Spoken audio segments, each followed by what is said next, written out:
죽은 줄 알았던 박주환이 살아 돌아왔고 세 사람을 향한 박재열의 압박과 위협을 받는 한민서, 그리고 진실을 마주한 구선규까지 첩첩산중인 변호사 3인방의 운명은 치밀한 스토리 전개로 보는 내내 긴장하게 만드는 안허 그녀들의 법정 5화 6화 예고 바로 들어가 볼게요.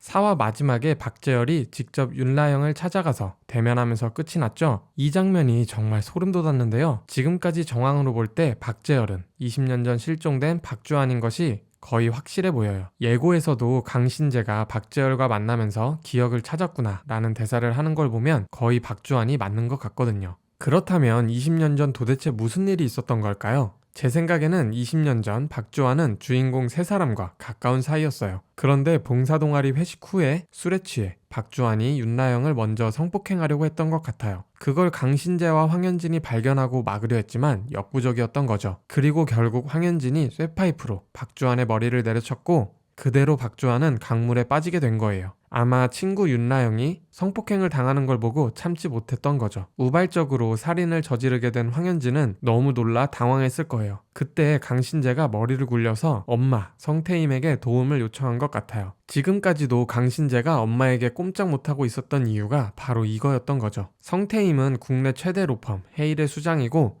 법조계의 철의 여인이잖아요. 이런 권력을 가진 엄마에게 도움을 요청했던 거죠. 그 당시 세 사람은 박주환 실종 사건의 유력 용의자로 지목됐지만 성태임은 이 세 사람을 인맥과 권력으로 용의자 선상에서 제외시켰던 것 같아요. 그렇게 박주환 실종 사건은 미제 사건으로 남게 된 거죠. 그런데 충격적인 건 죽은 줄 알았던 박주환이 살아있었다는 거예요. 아마 박주환은 그 당시 강에 빠졌지만 우연히 누군가의 도움에 의해 살아남게 된 것 같아요. 그게 바로 커넥트를 만든 진짜 배우가 아닐까 싶기도 해요. 박주환을 구해준 인물이 나중에 커넥트라는 거대한 성매매 카르텔을 만든 진짜 흑막인 거죠. 그렇게 회복 중에 박주환은 기억을 찾게 되었고 커넥트의 배우와 함께 박재열로 새로운 삶을 살게 된 게 아닐까 싶어요. 박주환은 박재열로 지내면서 결국 검사가 되었고 검사의 권력으로 커넥트 운영에 도움을 주는 공동 관리자로서 살아왔던 것 같거든요. 그렇게 VIP의 엽기적인 성적 욕구를 충족시키고 막대한 수익을 얻으며 살아왔던 거죠. 그렇게 공고히 다져왔던 커넥트를 공격하려는 인물이 20년 전 자신이 성폭행하려 했던 윤라영과 그 친구들이었던 거예요. 참 아이러니하죠. 그래서 박재열은 20년 전 자신이 죽을 뻔한 그 사건을 빌미로 세 사람을 압박하게 된 거예요. 예고에서 박재열이 누군가한테 전화하면서 황현진의 살인미수죄를 구선규에게 알릴 것처럼 협박하는 멘트를 했었잖아요. 아마 박재열은 이미 20년 전 자신이 성폭행을 하려고 했던 죄는 공소시효가 지났기 때문에 문제될 게 없다고 생각하는 것 같아요. 하지만 살인죄에 대한 공소시효는 없어졌기 때문에 이를 통해 압박할 수 있는 거죠. 그리고 예고에서 윤라영이 이 사건이 밝혀지면 가장 피해보는 건 현진이라고 말하는 장면이 나왔잖아요.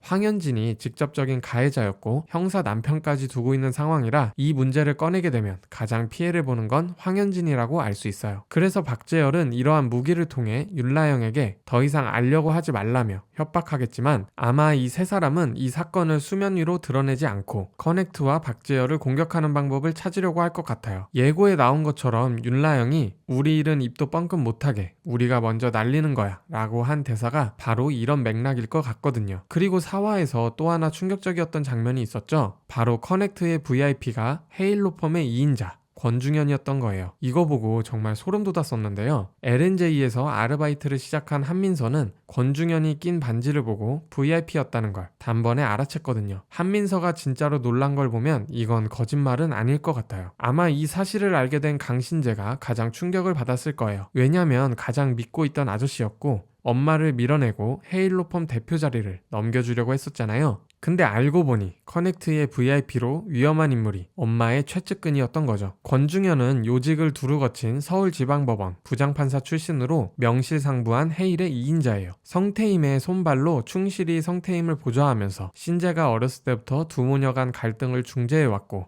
폭주기관차 같은 태임의 브레이크 역할을 해왔던 인물이거든요. 그런데 4화에서 엄마와 왜 결혼하지 않았냐고 물어보는 강신재의 질문에 권중현은 단 한 번도 그런 마음을 가진 적이 없었다고 이야기했잖아요. 이건 권중현이 어린 남자아이를 좋아한다는 한민서의 대사를 통해 특이한 성적 취향을 가지고 있었기 때문이라는 걸 알 수 있죠. 강신재는 이 사실을 알게 되고 권중현의 눈치를 보며 의심을 피하려고 하는 아슬아슬한 장면들을 보여줄 것 같아요. 권중현도 강신재가 자신의 정체를 알았다는 걸 눈치챌 수도 있고요. 둘 사이에 팽팽한 심리전이 펼쳐지지 않을까 싶어요. 그리고 지금 구선규는 20년 전 박주환 미제 실종 사건에 대해 실마리를 점점 알아가고 있는 것 같아요. 구선규는 그동안에도 주인공 세 사람의 관계를 심상치 않게 보고 있었잖아요. 일반적인 우정이 아니라 공범 같은 느낌을 받았다고 했었어요. 그렇게 계속 사건 기록을 파헤치던 중에 황현진이 박주환을 가격했다는 정보를 알아내지 않았을까 싶어요. 그런데 구선규는 아마 자신만의 방법으로 황현진을 구할 방법을 찾지 않을까 싶어요. 황현진에게 가서 자신이 알아낸 모든 정보를 말하고 얼마나 더 숨길 거냐면서 더 이상 숨기지 말고 말해라. 그래야 내가 너를 구할 수 있다. 라고 설득할 것 같아요. 그렇게 황현진은 구선규에게도 결국 모든 일을 이야기할 것 같은데요. 그걸 들은 구선규는 살인미수는 맞지만 형사로서 황현진을 구할 수 있는 방법을 계속 찾아낼 것 같아요. 그리고 황현진은 결국 구선규에게 이준혁 기자와 잠자리를 가졌던 사실도 솔직히 이야기하지 않을까 싶어요. 그래서 아마 둘의 관계는 결국 회복되지 않을 것 같긴 한데 구선규는 형사로서 진실을 추구하는 사람이기 때문에 수사 과정에서 결국 황현진의 정당방위를 증명하는 쪽으로 진실을 찾게 되고 황현진을 돕는 방향으로 갈 것 같아요. 공과 사는 철저히 분리하는 옳은 선택을 하는 거죠. 그런데 개인적으로 드는 생각은 다른 사람은 몰라도 황현진이 어떻게 멘탈을 잡아가며 그동안 살아왔을지가 궁금해요. 아마 이야기로 나올 것 같기도 한데 어쨌든 박주환이 살아있다는 걸 알기 전까지는 자신이 사람을 죽였다는 걸로 알고 살아왔을 텐데 그 압박감을 어떻게 견뎠나 싶거든요. 그래서 그렇게 무도에 집중했던 것 같기도 하고요. 아마 그 당시 세 사람이 이 일을 덮기로 선택한 이유와 과정에 대해서 곧 공개될 것 같은데 어떤 심정이었을지가 궁금하네요. 그리고 예고를 보면 한민서가 커넥트에게 위협을 받는 장면이 나왔잖아요.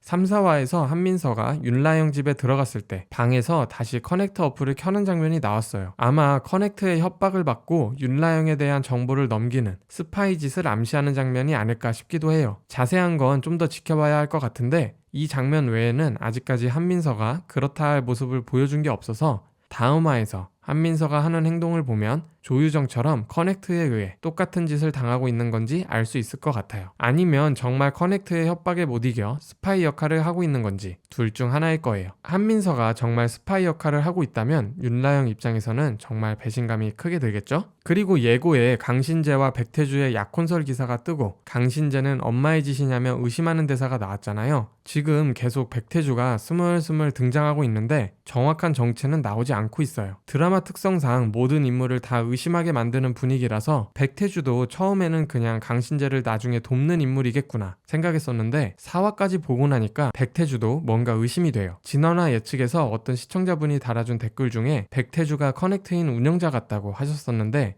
이게 맞을 것 같기도 해요. 대한민국 최고의 IT 전문가이고 권중현이 백태주와 어떻게 되고 있냐고 물어보는 장면을 보면 권중현이 백태주를 일부러 소개시켜준 게 아닐까 싶기도 하거든요. 이전에는 크게 의심되지 않았었는데 권중현이 커넥트 VIP라는 사실이 공개되고 나서 백태주를 언급한 걸 다시 보니 뭔가 둘의 연결관계가 있지 않을까 싶거든요. 만약 백태주가 커넥트를 개발하고 운영한 인물이라면 권중현은 커넥트의 VIP니까 뭔가 더 판을 크게 키우려고 대한민국 최대 로펌인 헤일로펌과 이어주려고 한 게 아닐까 싶어요. 그렇게 강신재를 끌어들여서 헤일로펌과의 연결고리를 만들고 더 큰 영향력을 가지려는 게 아닐까 하는 생각이 드네요. 그래서 약혼설이 뜬 것도 어쩌면 권중현과 백태주가 짜고 친 거일 수도 있어요. 강신재를 그들의 영향력 안에 묶어두기 위한 수단일 수 있는 거죠. 이 드라마 정말 스토리와 인물 묘사가 치밀해서 보는 내내 긴장하면서 보게 만드는 맛이 있는 것 같은데요. 예고에 나온 것처럼 윤라영이 우리 일은 입도 뻥긋 못하게 우리가 먼저 날리는 거야 라고 한 대사가 어떻게 사이다로 풀어질지 정말 궁금해요. 과연 윤라영이 박재열을 막아낼 선빵은 뭘까요? 백태주는 아군일까요? 적군일까요? 한민서는 윤라영을 정말 신뢰하고 있는 걸까요? 모든 사실을 안 구선규는 과연 어떻게 행동할까요? 이처럼 궁금한 게 정말 많아지는 회차였어요. 20년 전 사건의 진실이 드러나면서 앞으로 이야기가 어떻게 전개될지, 세 사람이 어떻게 이 위기를 극복할지 정말 기대가 됩니다. 여러분들은 어떻게 생각하시나요? 댓글로 자유롭게 의견 남겨주시고요. 좋아요와 구독, 알림 설정하시면 고비디오 다음화 예측 영상 빠르게 보실 수 있습니다. 그럼 저는 다음 영상으로 다시 돌아오겠습니다. 감사합니다.